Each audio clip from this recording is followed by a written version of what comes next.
lovelies, and welcome to my book club channel, The Tasty Library Fox. My name is V, and today we are going to talk about the best books I read in 2025. I actually wanted to start with the not my cup of tea books. I even wrote down the title, and then for some reason my brain decided I wanted to talk about the best books I read first. I don't know, maybe I'm just too positive today and my brain didn't want to think about the not so good books I read last year. So we'll just go with the flow and take it like it is. I wrote down my 5 top books here. Or my brain did. I wasn't even aware of that. Anyway, let's just go with the flow. The lightning is very bad today. I'm sorry, it's dark outside, it's winter. It can't be helped. I will try to make it a little bit better when I edit this video, but yeah, for now we'll just make do with what we have. And I think it's not that bad to start 2026 on a good note with the books I actually enjoyed last year. So yeah, my brain and I decided we wanted to point out the positive things first. So I got my coffee at the ready, I got my cheat sheets, which I probably won't need all that much because I'm talking about the books I enjoyed, and as you all know, I could rave about them forever.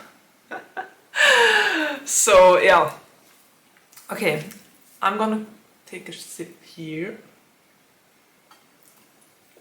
And I rated all of those books 5 paws, and I enjoyed really all of them. A lot of them were surprises I didn't expect.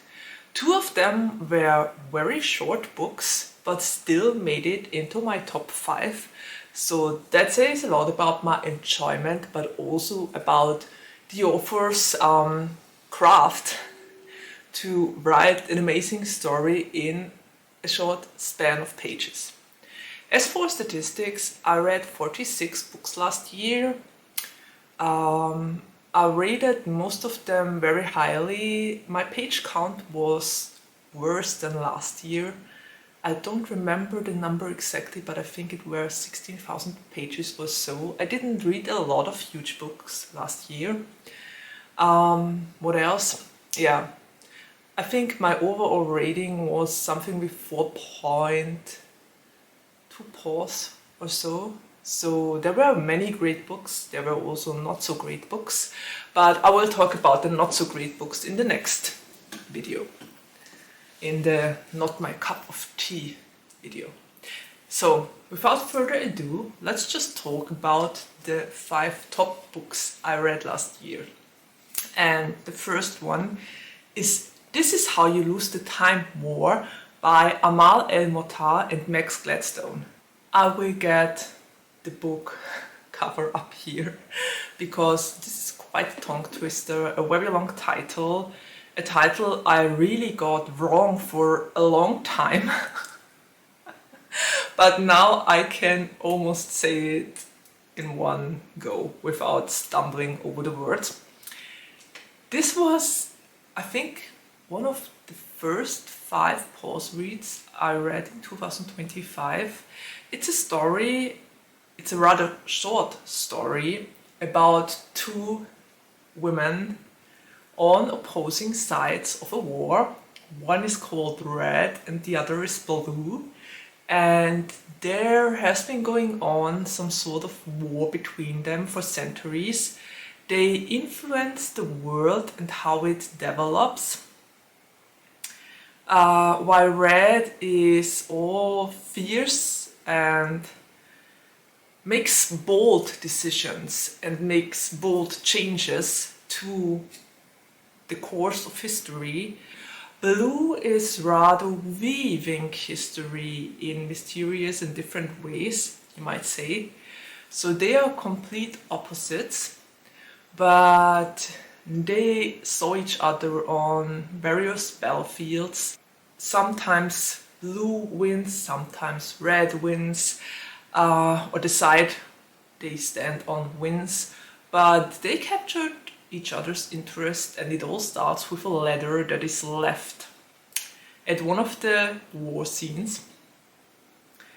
And then they start to write each other, and they slowly but steadily fall in love.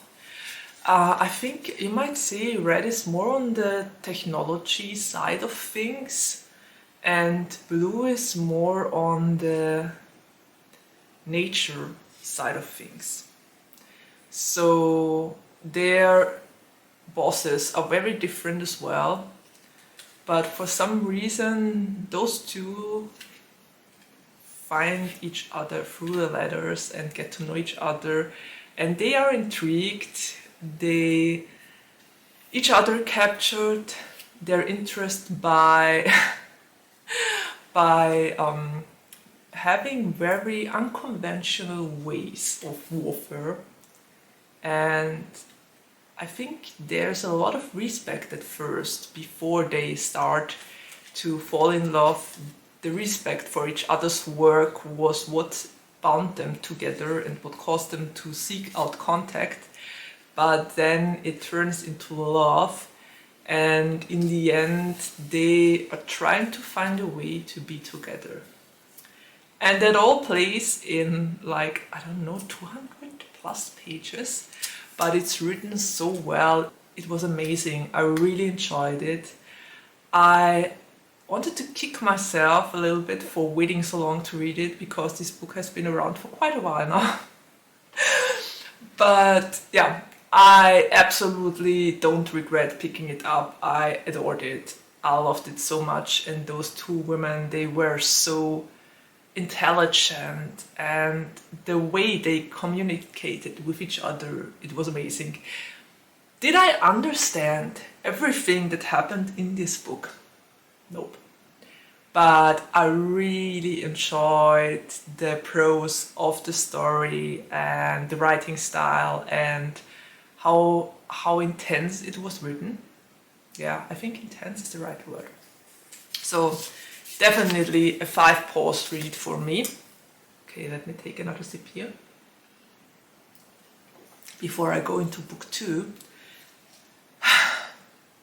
Yeah. This Is How You Lose the Time War was great. Amazing. Totally recommend it. And now to the next book. The second book I rated with 5 paws, and that definitely made it into my top 5 of 2025, was Don't Let the Forest In by C.G. Drews. And this book, I think I already posted a very long wrap up about this one, and I also wrote a really long, extremely long, one of my longest reviews this year, about all my theories about this book. And I still think about it each and every single day, and for everyone who hasn't read it yet, it's basically about 2 boys that go to a boarding school. One of them is Thomas and the other is Andrew. Thomas likes to draw things and is really a great artist, and Andrew loves to write stories. And they found each other through their craft and art, you might say. And while Thomas draws the monsters in Andrew's stories, Andrew writes those stories so that Thomas can draw them. And that worked for a long time, until one summer when Thomas comes back from home with a bloody sleeve and with his parents missing. So Andrew wants to find out what happened and why Thomas' parents are suddenly gone, and why he had blood on his sleeve on the first day of school. And yeah, turns out Thomas' drawings came to life and killed his parents. And now he's afraid that all the monsters he drew will become reality, and battles them in the forest each and every night. And of course, Andrew decides to help his best friend. Yeah, so the two boys are spending a lot of time together. Andrew's twin sister, Dove, feels out of the loop, and I think that's all I'm going to say. This book was amazing, awesome, brilliant, whatever you might want to say about it. Marvelous. I honestly, I could throw all the words at you, but C.G. Drews has a way to write stories that will stick with you, and there was a lot of body horror going on. Of course, it's a queer love story between Thomas and Andrew, but not the way you might think. Let's just say it like that. I love this book. It's such a masterpiece. Honestly, I want to have a copy of it for my own. I think I already took part in 4 of C.G. Drews giveaways on Instagram. Still didn't win one of those special copies yet, but I'll try to get one into my greedy hands, because I need this book on my shelf and I want it to be a really special and nice edition. So yeah, we will see. I will get it into my hands one day. Okay. The story was great. It was very atmospheric. The struggles of the characters felt so real, and we have those two boys that are best friends but that are totally overwhelmed by the monster trying to get into the school and preying on their classmates, and they are the only ones who can see them. And there is so much room for interpretation and to think about what this actually means. Are the monsters real? Aren't they? Is it just in Thomas and Andrew's imagination? And why is it there? This book made me think so much and so hard. Honestly, I loved it. Absolutely loved it. Yeah, one of my all-time favorite books ever. It definitely got that place. Okay, let's move on to the third book that made it into my top 5 of 2025. And the third book is They Hate Each Other by Amanda Woody. I rated that one, of course, with 5 paws once again. This one was such a surprise because I got it recommended by a couple of friends already, and a couple of friends on Instagram said, I need to read this. And yeah, I finally did. During my summer vacation, I couldn't go swimming because I was ill. So I sat outside the water and decided to read the book. And because I got curious about that one, it was just the first one I picked up and I binged it. No kidding, I binged this book like nobody's business. I absolutely loved it. The story is so great. We have enemies to lovers, and we have 2 boys. We have Jonah and we have Dylan. Dylan was his name. And they come from completely different backgrounds. Jonah has sisters and they are living in a normal house, and he is struggling to help his 2 sisters, and it's hard. He doesn't have it easy, let's put it that way, and he always likes it when he can go to parties and just leave that stress behind. He's working a job, he's trying to earn some money. He has a tough family background and he's just trying his best, and every once in a while he goes to a party and is basically the clown there and makes jokes and is very well, his classmates like him because he's the center of the party, you might say, whenever he is at one of those parties. And then on the other side we have Dylan, and Dylan is the complete opposite. He is coming from a very rich background. He never had to go to work to earn money to get an iPod or a phone or whatever. And he's like the golden boy and very clever, good grades at school and very serious, total opposite of Jonah. Total opposite, yeah. And Dylan and Jonah crash very often because for some inexplicable reason their two besties became a couple a while ago, and because of that they have to put up with each other. And the fun thing is those friends all secretly ship them and their animosity. And then one night Jonah is so drunk that he falls asleep on Dylan's bed. And because Dylan isn't as bad of a person as Jonah might think, he lets him sleep there. And yeah, rumor and word gets out that they spent the night after homecoming together.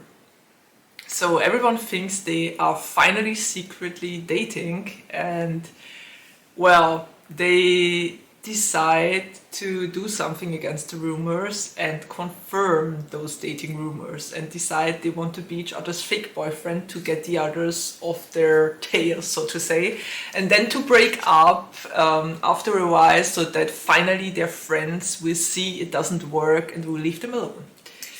Problem is, while they are spending so much time together, they realize a lot of things about each other. They get to know each other, and suddenly breaking up doesn't sound that good anymore. You might say. I love this story. I adored it. I honestly, the chemistry between those two, I didn't feel that feeling for a very long time while I read a book. It kind of reminded me of Over the Game. So I don't know, I just loved it. It's so sad that it's just one book and not an entire series, because I could have read about those two for ages. But yeah, I was totally invested. I wanted to know how it would continue. I was just waiting to find an excuse to read again. Yeah. It was so well done and it was so nice, and I like that at the end of the book both of those characters know each other better than before and they can relate to each other. They see that both of them have their own unique struggles, and it was just awesome. I really like the ending and I've become an Amanda Woody fan now. I honestly can't wait to read the next book. I put one of the next books on my to-be read because I'm curious. I want to have that feeling I had when I first read They Hate Each Other once again, and I hope that the next book will deliver on that front. We will see, but it definitely was a 5-pause read. I kind of wish I could read this book for the very first time again. It was really a nice experience. Okay, let's go to the fourth book I read and loved and put into my top 5, and it is The Charm Offensive by Alison Cochrun. I hope I pronounced it right. I'm still not sure how to pronounce her. And The Charm Offensive was really such a great book. I loved it. I read so many books that surprised me this year, and all of the books that surprised me landed in my top 5, so that says a lot about it. It also says a lot about it that all of them were actually queer, I think. Yeah. All of those books were LGBTQIA+ books, and I think that's one of the few genres that is still able to surprise me, because there are a lot of indie authors that aren't that well known and their books still surprise me. Just a short excursion here. I think you might notice this difference when you watch my They Just Burned My Cup of Tea books, because a lot of those books that landed on my They Just Burned My Cup of Tea books were the super hyped books. And a lot of the not so well known books actually landed in my top 5. So yeah, that says quite something, I think. But yeah, I digress. Let's go to The Charm Offensive by Alison Cochrun. This book was so great. I didn't know I had a thing for bachelor stories and find your true love on TV show kind of things, but apparently I do have a thing for them if they are done right. Because in this book we have Charlie, and Charlie is, well, a very rich guy that has a lot of troubles in his former company. He founded that company with a friend. He got kicked out after some sort of mental breakdown. He's actually very rich. He wouldn't have the need to go to work, but he actually wants to work because he wants to do something with his life. And to polish his image and to make a better impression, his manager tells him, also friend actually, she's also his friend, tells him to go on a dating show to rectify his image in front of the world so that people might employ him once again. And he agrees rather grudgingly to this. He actually doesn't want to be on TV, especially not with 20 women vying for his attention. But yeah, he's also scared. He has anxiety and OCD, and he's afraid that this won't go down well on TV, on live TV at that. So he gets a producer on his side that is supposed to help him get through the show, and it's Dev. And Dev Dev is amazing. I love Dev so much. He totally believes in finding true love on a TV show. Dev is one of those characters that is very smiley and happy and easygoing, but there's also a serious side to him, and he has some serious struggles as well. So yeah, those two get to know each other behind the cam, and Dev is taking care of Charlie in a way he isn't used to, and Dev sees him the way he is, and to him those things and his struggle with anxiety and OCD isn't a bad thing. Dev knows how to help Charlie get out of his shell and how to help him be the person he actually is, and he accepts him the way he is. And because of that, they kind of fall in love behind the scenes, even though Charlie is supposed to pick one of those 20 women. Yeah, it's all very, my heart. I loved this story so much. The representation was done so well. There were so many serious topics in that story, but it was still fun and maintained that lovely balance between serious and funny. And also Dev and Charlie, they were so good for each other. Yeah, it was just awesome. I loved it. It was such a nice story, and I will watch out for Alison Cochrun's next book for sure, because I really want to read another book that's as great as this one was. Okay, and now let's take a last sip and talk about the last book in my top 5.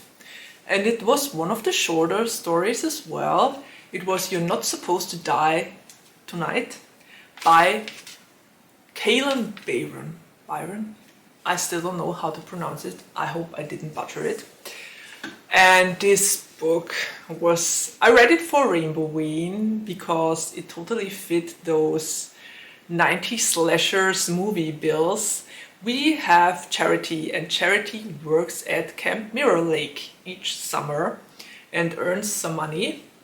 She is always playing the final girl. Apparently there was made a movie, a horror movie at Camp Mirror Lake years and years ago, and they still profit from that by having a horror camp there where people pay money to be scared shitless.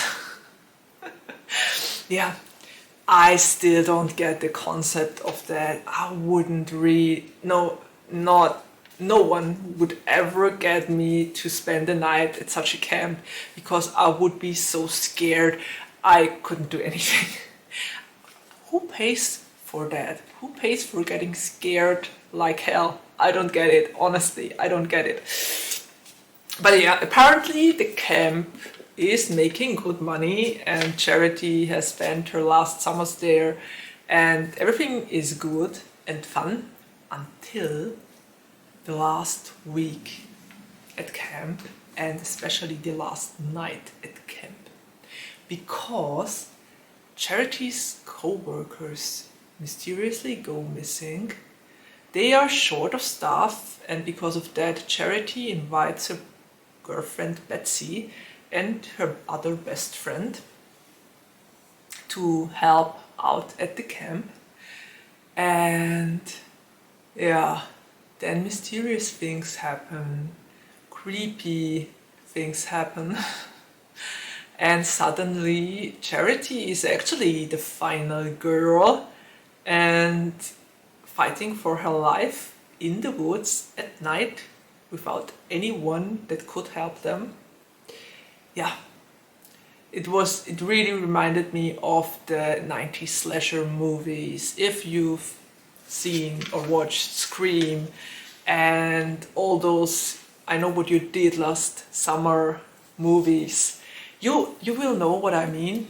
But I really enjoyed that. It was done so well, and the entire atmosphere at Camp Mirror Lake, the creepy things that happened, the co-workers that went missing, and then the final night where everything comes together. It was done so well. And for once, I actually liked the ending. I rarely like the endings of queer horror stories. Very often they are not what I expected or not what I wanted, or I can't wrap my mind around it, let's put it that way. But I really liked how that one ended, and yeah, I enjoyed that one so much. I honestly, if you want a short horror read with queer characters, this one is definitely for you. Even better if you loved all the 90s horror movies, then this one is perfect for you. Okay, so yeah, that's it. Those were the 5 books, my top 5 books of 2025. I think it was an interesting mixture from dating shows to monsters in the forest to 90s slasher movies to a very poetic love story that stretches over centuries. Yeah. It was a really interesting mixture and I enjoyed all of those books. I have 0 regrets and I just hope that 2026 will have as amazing books for me in store as well. Yeah. This said, I could have gone with so many other 5-paw books. I read so many great stories that would have deserved to mention here, but quite honestly, if I would talk about them, this video would get even longer. So I would just wrap it up here. I would love to hear which 5 books made it into your top 5 of 2025. That would be so interesting if you could write them down in the comments below. I love to hear which books other people enjoyed, and I also would love to hear your thoughts on those books, if you've read them, if you didn't, if you enjoyed them, and if you didn't enjoy them, what you didn't enjoy. And yeah, I think I'll just wrap it up here. We're already at the ending of my video and there's nothing left to say except of take care, stay happy and safe, and see you around the next time. Bye!